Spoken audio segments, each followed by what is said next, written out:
آج سے ہزاروں سال پہلے ان کے پاس وہ ٹیکنالوجی موجود تھی جسے آج ہم ماڈرن ڈیم سسٹم کہتے ہیں۔ ایک ایسا شہر جس کا موسم اتنا کنٹرولڈ تھا کہ وہاں مچھر، مکھی اور زہریلے جانور تک زندہ نہیں رہ سکتے تھے۔ یہاں تک کہ اگر کسی مسافر کے کپڑوں میں جوئیں ہوتی تو وہ شہر کی ہوا میں داخل ہوتا، اور ہوا میں داخل ہوتے ہی وہ جوئیں بھی مر جایا کرتی تھی۔ لیکن پھر تاریخ کا ایک ایسا خوفناک موڑ آیا کہ اتنی بڑی سلطنت کو کسی دشمن کی فوج نے نہیں، کسی ایٹم بم نے نہیں، بلکہ چند چوہوں کے ایک ایسے کام سے کہ جس کے بعد ایک ایسا سیلاب آیا جس نے اس کو صفحہ ہستی سے اس پورے علاقے کو مٹا دیا۔ یمن کے ریگستانوں میں چھپی قوم سبا کی وہ کون سی غلطی تھی جس نے ان کے جنت نظیر شہر کو ویرانے میں بدل دیا؟ آج کے پروگرام میں ہم اسی عبرتناک داستان سے پردہ اٹھائیں گے۔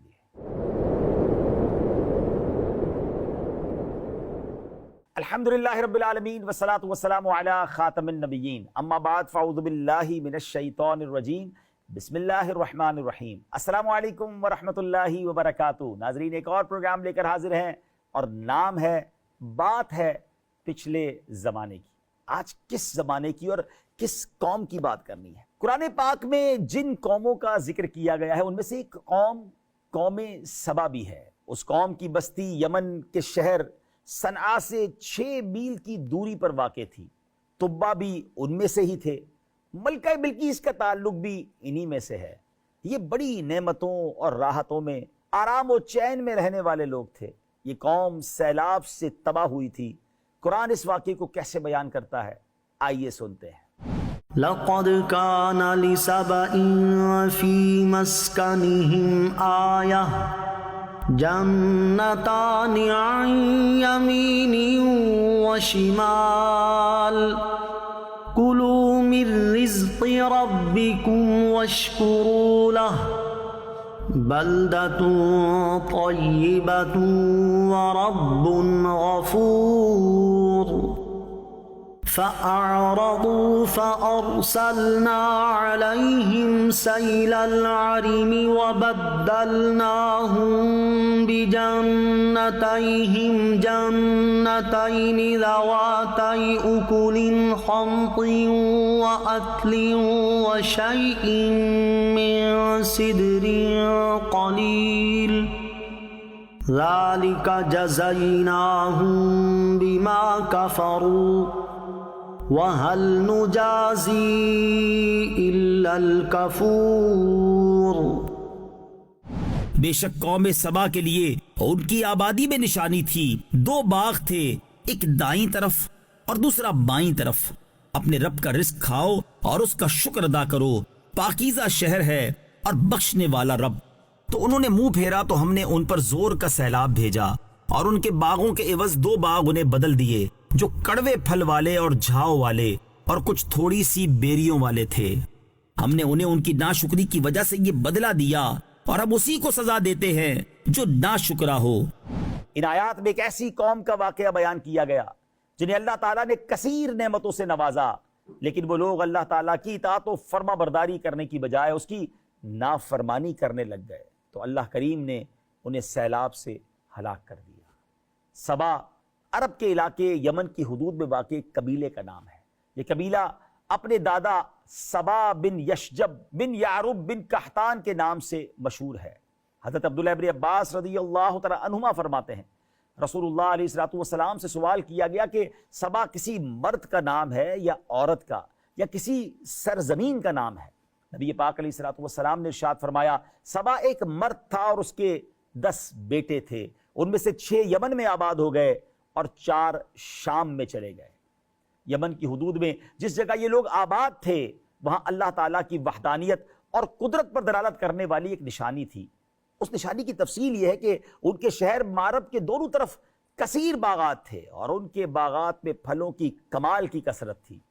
ان لوگوں سے انبیاء کرام علیہ السلام کے ذریعے کہا گیا کہ اپنے رب عز و جل کا رزق کھاؤ اور اس کی نعمت پر اس کی طاعت و عبادت بجا لاؤ۔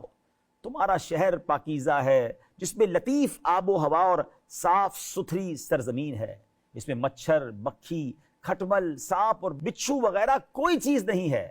ناظرین، ہوا کی پاکیزگی کا عالم یہ تھا کہ اگر کہیں دوسرے علاقے کا کوئی شخص اس شہر سے گزر جائے تو اس کے کپڑوں میں جوئیں ہوں تو سب مر جائیں۔ کہا گیا کہ تم اپنے رب عز و جل کی روزی پر شکر ادا کرو اور اس کی اطاعت بجا لاؤ تو وہ بخشش فرمانے والا ہے۔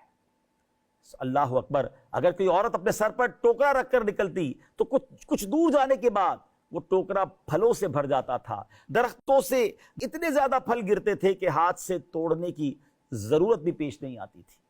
سبا والوں نے اس نعمت کی ناشکری کی، منہ پھیرا، انبیاء اکرام علیہ الصلوۃ والسلام کو جھٹلایا۔ حضرت وہب رضی اللہ تعالیٰ عنہ کا قول ہے کہ اللہ تعالیٰ نے ان کی طرف 13 نبی بھیجے جنہوں نے ان کو حق کی دعوتیں دی اور اللہ تعالیٰ کی نعمتیں یاد دلائیں اور اس کے عذاب سے ڈرایا، لیکن وہ ایمان نہ لائے اور انہوں نے انبیاء کرام علیہ السلام کو جھٹلا دیا اور کہا ہم نہیں جانتے کہ ہم پر خدا کی کوئی نعمت ہے، تم اپنے رب عز و جل سے کہہ دو کہ اس سے ہو سکے تو وہ ان نعمتوں کو روک لے۔ اللہ اکبر، کیسی سرکشی ہے، کیسی بے باکی ہے، اللہ کو چیلنج کیا جا رہا ہے۔ قوم سبا کی نافرمانی کے سبب اللہ کریم نے ان پر عظیم سیلاب بھیجا۔ ناظرین، جس علاقے میں یہ قوم آباد تھی وہاں ان کے دونوں جانب پہاڑ تھے جہاں سے نہریں اور چشمے بہہ بہہ کر ان کے شہروں میں آتے تھے۔ اس طرح نالے اور دریا بھی ادھر ادھر سے آتے تھے۔ دریا کی دونوں جانب باغ اور کھیت لگا دیے گئے تھے۔ پانی کی کثرت اور زرخیز ہونے کی وجہ سے یہ علاقہ سرسبز رہا کرتا تھا۔ قدیم بادشاہوں میں سے کسی نے پہاڑوں کے درمیان دیواریں بنا کر ایک بڑا ڈیم تعمیر کر دیا تھا، اس میں 12 سوراخ بنا دیے تھے، جتنی ضرورت ہوتی اسی قدر سوراخ کھولے جاتے اور پانی لے لیا جاتا۔ قوم سبا کے بارے میں یہ بھی بیان کیا گیا کہ یمن کا اکثر حصہ کوہستانی ہے، یہاں کوئی دریا نہیں رہتا۔ برسات کے موسم میں بارش کا پانی برساتی نالوں کے ذریعے آتا اور اس سے کہیں کہیں کھیتی باڑی کی جاتی۔ اہل یمن نے مارب کے قریب ایک وادی میں بڑا زبردست ڈیم تعمیر کیا۔ کہتے ہیں یہ بند ملکہ بلقیس کے زمانے میں سنگلاخ چٹانوں سے تعمیر کیا گیا تھا۔ اوپر نیچے اس کے 3 دروازے تھے، اس سے نیچے ایک بہت بڑا وسیع تالاب تھا جس سے 12 نہریں نکالی گئی تھیں جو ملک کے ہر حصے کو آب پاش کرتی۔ جب ڈیم بھرا ہوتا تو سب سے اونچا دروازہ کھولا جاتا، اس سے پانی نکل کر نیچے ذخیرے میں آتا اور وہاں سے حسب ضرورت مختلف نہروں میں چھوڑ دیا جاتا۔ پانی کی سطح کم ہوتی تو درمیانی دروازہ کھولا جاتا اور جب پانی بالکل کم ہو جاتا تو نیچے والا دروازہ کھول دیا جاتا۔ ناظرین، یہ ڈیم اتنا بڑا تھا کہ موسم برسات میں ذخیرہ کیا ہوا پانی ان کی سال بھر کی ضرورتوں کے لیے کافی ہو جاتا۔ آب پاشی کا یہ اتنا اعلیٰ نظام تھا کہ اس زمانے میں بابل کے علاوہ اس کی نظیر کہیں نہ ملتی تھی۔ یہ جدید آج کے دور کے حساب سے بھی دیکھیں تو کمال کا ڈیم تھا۔ جب اس قوم نے انبیاء کرام کا راستہ ترک کر کے گمراہی کا راستہ اپنایا تو اللہ کریم نے وہ ڈیم کو توڑ ڈالا۔ کیسے ٹوٹا وہ بتاتے ہیں، اور یہ پوری قوم سیلاب میں ڈبو دی گئی۔ یہ ڈبوئے جانے کا واقعہ 100 سال قبل مسیح ہے۔ اللہ کریم نے چوہے بھیجے جنہوں نے ڈیم کی دیوار کے نیچے سوراخ کر دیے۔ جب پانی کا زور آیا تو دیوار ٹوٹ گئی اور وہ سیلاب آیا جس سے ان کے باغ اور اموال سب ڈوب گئے، ان کے مکانات ریت میں دفن ہو گئے اور وہ اس طرح تباہ ہوئے کہ ان کی بربادی عرب کے لیے مثال بن کر رہ گئی۔ ان کے خوبصورت باغوں کو ایسے باغوں میں بدل دیا گیا جو کڑوے انتہائی بدمزہ پھل والے تھے اور ان میں جھاؤ اور کچھ تھوڑی سی بیریاں تھیں جیسے ویرانوں میں اگاتی ہیں۔ اس طرح کی جھاڑیوں اور وحشتناک جنگل کو جو ان کے خوشنما باغوں کی جگہ پیدا ہو گیا تھا، اسی لیے اسے باغ فرمایا گیا۔ شیخ الحدیث حضرت علامہ عبد المصطفیٰ اعظمی رحمۃ اللہ تعالی لکھتے ہیں، قوم سبا کی یہ ہلاکت و بربادی ان کی سرکشی اور خدا کی نعمتوں کی ناشکری کے سبب سے ہوئی۔ ان کی بدعمالیاں اور خدا عز و جل کے انبیاء کے ساتھ بے ادبیاں اور گستاخیاں جب بہت بڑھ گئیں تو خداوند قہار و جبار کا قہر و غضب عذاب بن کر سیلاب کی صورت میں آ گیا اور ان کو تباہ و برباد کر دیا گیا۔ سچ ہے، نیکی کا اثر آبادی اور بدی کا اثر بربادی ہے، لہٰذا ہر نعمت پانے والی قوم کو لازم ہے کہ خدا کی نعمتوں کا شکر ادا کرے اور سرکشی و گناہ سے ہمیشہ کنارہ کشی اختیار کرے، ورنہ خطرہ ہے کہ عذاب الہی نہ اتر پڑے، کیونکہ جو قوم سرکشی اور بدعمالی کو اپنا طریقہ کار بنا لیتی ہے اس کا لازمی اثر یہ ہوتا ہے کہ وہ قوم عذاب الہی کی مار سے برباد اور اس کی آبادیاں تہس نہس ہو کر ویرانہ بن جاتی ہیں۔ حضرت علامہ احمد ساوی رحمۃ اللہ تعالی علیہ فرماتے ہیں، اس واقعے کو بیان کرنے سے مقصود نبی پاک علیہ الصلوۃ والسلام کی امت کو نصیحت کرنا ہے کہ وہ ان کے انجام سے عبرت حاصل کریں۔ وہ اللہ تعالیٰ نے انہیں جو نعمتیں عطا کی ہیں ان پر اللہ تعالیٰ کا شکر ادا کریں. اگر وہ ایسا نہ کریں گے تو انہیں بھی ان جیسے حالات کا سامنا کرنا پڑ سکتا ہے. ہم بھی آئے دن ناظرین سمندری طوفان اور سیلاب سے ہونے والی عبرتناک تباہی کے نظارے اپنی آنکھوں سے دیکھتے رہتے ہیں، لیکن افسوس اس کے باوجود بھی ہم اپنی عملی حالت سدھارنے کی بجائے اپنی سابقہ نافرمانی والی روش اختیار کیے ہوئے ہیں. اللہ کریم ہمیں عقل سلیم عطا فرمائے. معلوم ہوا کہ انسان ناشکری کرنے کی وجہ سے خود مصیبت کا شکار ہوتا ہے. یہی بات ایک اور آیت سے بھی معلوم ہوتی ہے. چنانچہ رب کریم قرآن مجید میں ارشاد فرماتا ہے، وضرب الله مثلا قرية كانت آمنة مطمئنة يأتيها رزقها رغدا من كل مكان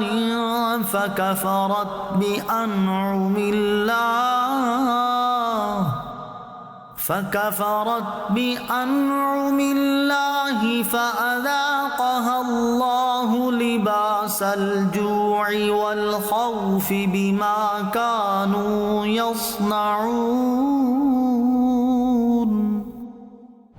اور اللہ نے ایک بستی کی مثال بیان فرمائی جو امن و اطمینان والی تھی. ہر طرف سے اس کے پاس اس کا رزق کثرت سے آتا تھا، تو وہاں کے رہنے والے اللہ کی نعمتوں کی ناشکری کرنے لگے تو اللہ نے ان کے اعمال کے بدلے میں انہیں بھوک اور خوف کے لباس کا مزہ چکھایا. قوم سبا کے بارے میں اللہ کریم مزید فرماتا ہے، وَجَعَلْنَا بَيْنَهُمْ وَبَيْنَ الْقُرَى الَّتِي بَارَكْنَا فِيهَا قُرًى ظَاهِرَةً وَقَدَّرْنَا فِيهَا السَّيْرَ سِيرُوا فِيهَا لَيَالِيَ وَأَيَّامًا آمِنِينَ.